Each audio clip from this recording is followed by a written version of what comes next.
Quick test. Think about the most important moment you've ever had. A presentation, a game, an interview, the one time you really needed to show up. Did you? Or did some part of your brain decide that was the exact moment to forget how to do the thing you'd done 1,000 times before? Because here's what nobody tells you. That wasn't you failing. That was your nervous system running a program designed to save your life by destroying your performance. And I can prove it. Also, quick side note before we start. I once choked so hard trying to parallel park while someone was watching that I gave up, put on my hazards, and just left the car there. We'll get back to why that happened. Let me tell you about a golfer named Greg Norman, one of the best players in the world, and in one tournament, he led by 6 strokes going into the final day. 6. That's not a lead, that's a victory lap with 18 holes left to enjoy it. He lost, not by a little. He collapsed so completely that people still talk about it decades later. And the question everyone asked was, how does someone that good forget how to play golf? The answer is, he didn't forget. His brain helped him.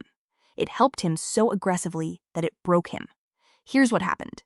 The moment Norman stepped onto that course, knowing the entire world was watching, knowing this was the win that would define his career, his amygdala, this ancient alarm system buried deep in his brain, registered a threat. Not a physical threat, not a predator, a social threat. The possibility of public failure. And your amygdala doesn't do nuance. It doesn't care that this is a golf course and not a savanna. It hears high stakes, it sees everyone watching, and it hits the panic button, designed for life or death moments 50,000 years ago. So it floods your body with cortisol. Your heart rate spikes, your muscles tense.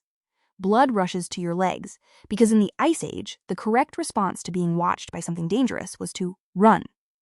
But Greg Norman wasn't supposed to run. He was supposed to make a smooth, controlled swing with a club moving at 90 miles per hour, landing a ball on a patch of grass the size of a dinner plate 200 yards away. You see the problem. The system designed to save his life actively sabotaged the one thing he needed to do. His hands shook. His breathing went shallow. His fine motor control, the kind you need to tap a ball 4 feet into a hole, vanished because his body thought he was about to fight a bear, not win a trophy. And the worst part? He knew what was happening. He could feel it. But knowing doesn't stop it, because this system runs deeper than your conscious mind. It's older than language, older than tools, older than the very concept of trying to stay calm. This is choking. And it's not a personality flaw, it's not weakness. It's your Ice Age nervous system trying to solve a problem that no longer exists by creating a new one you can't control. So if choking is just your body panicking, why don't you choke at everything? Why can you walk down the street without thinking about it, but the moment you know someone's watching, you trip over your own feet? But here's where it gets weird. There are 2 ways your brain runs skills, and pressure makes them fight each other. Mode 1, automatic. This is the system that takes over when you've practiced something so many times that you don't need to think about it anymore. You just do it. A pianist's fingers move before they consciously choose the notes. A basketball player's arm knows the angle before their brain does the math. This system is fast, smooth, effortless, and it only works when you leave it alone. Mode 2, manual override. This is the system you used when you first learned to ride a bike. You thought about balance, pedal speed, steering. Every tiny adjustment was deliberate, slow, clunky. You needed this mode once. But the goal of practice is to turn it off, and here's where choking gets really cruel. When pressure hits, your brain panics and thinks, this is important. I need to do this perfectly. I should pay extra attention to make sure I get it right. So it yanks control back to manual mode. You suddenly start thinking about things you haven't thought about in years. A tennis player who's hit a serve 10,000 times suddenly wonders, wait, where exactly does my elbow go? A speaker who's given the same presentation 100 times suddenly can't remember the next sentence because they're too busy monitoring whether the last sentence sounded okay. It's like someone looking over your shoulder while you type, and suddenly you forget where the keys are. Not because you don't know, but because you're thinking about knowing, and thinking interrupts doing. Scientists call this explicit monitoring theory. I call it your brain trying to help you so hard that it stabs you in the back. And the research backs this up. Studies found that when you give people a complex skill, something they've automated, and then you ask them to explain how they're doing it while they do it, their performance falls apart. You are literally too good to think about it anymore, and pressure makes you think about it. That's the trap, which leads to one of the cruelest ironies in human performance. The better you get at something, the more vulnerable you become to choking. Beginners don't choke the same way. They're still in manual mode. They're still thinking through every step. So when pressure hits and their brain says, think harder, they were already thinking hard. Nothing breaks. But an expert? An expert has spent years training their brain not to think. And the moment the stakes get high enough, their brain overrules all that training and forces them to think again. And they fall apart. Okay, so we know choking happens when your brain switches modes at the worst possible time. But why does pressure flip that switch? What is it about high stakes that makes your nervous system betray you? Now watch what happens next. Recent research gave us an answer, and it's weirder than I expected.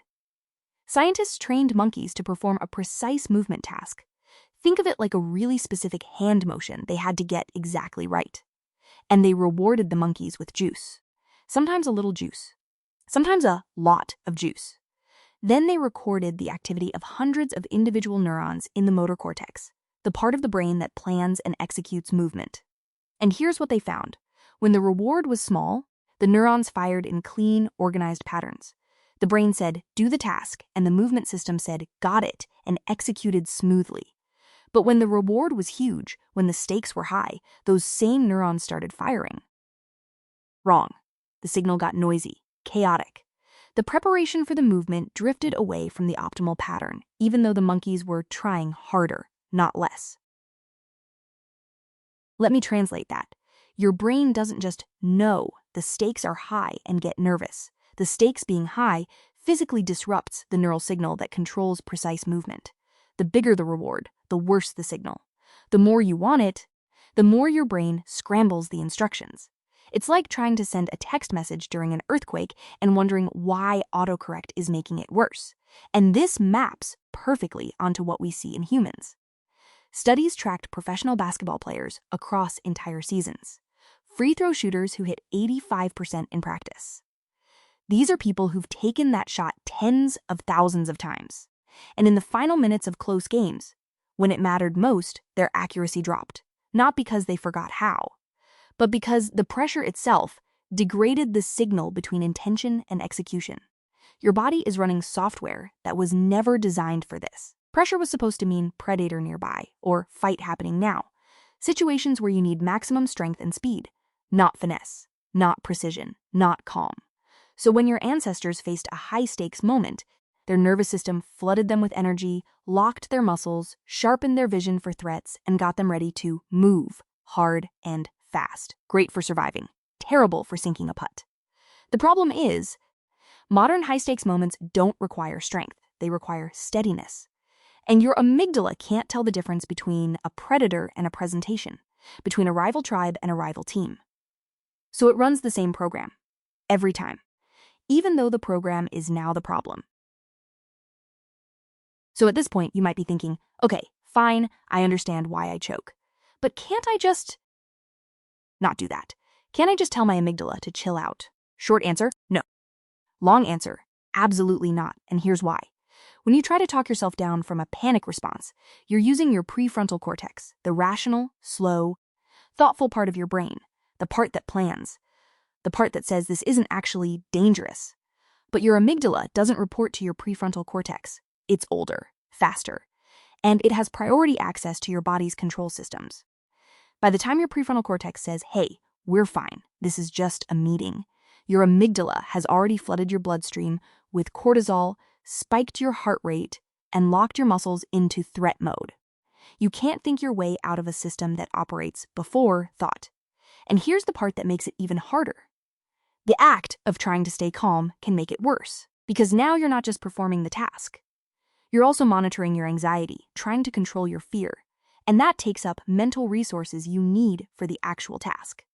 It's like trying to drive while also narrating to yourself how well you're driving. You're now doing two jobs badly instead of one job well. So what do you do if you can't override the system and you can't outthink it, and pressure will keep triggering it? How do you stop choking? You don't fight the system. You change what the system is reacting to. Some of the most effective techniques researchers have found don't involve staying calm. They involve distraction. Humming a song while you perform. Focusing on a completely unrelated word. Counting backwards. Sounds random, right? But here's what's happening. You're giving your conscious mind something harmless to do, so it stops trying to help by micromanaging your automatic system. You're basically putting your overthinking brain in a corner with a coloring book, so your body can do what it already knows how to do. Other techniques involve changing how you interpret the physical sensations of pressure. Your heart's racing. Your hands are shaky. That's not panic, that's energy. Excitement. Your body getting ready to perform. Reframing the fear as fuel doesn't make the sensations go away, but it stops your brain from treating them as a threat, which means it's less likely to slam the manual override button. And some athletes train in high-pressure environments so often that their amygdala learns, okay, this feels like a threat, but we've survived it 100 times. Maybe it's not actually dangerous. You're not eliminating the Ice Age software. You're teaching it that this particular threat is one you've handled before.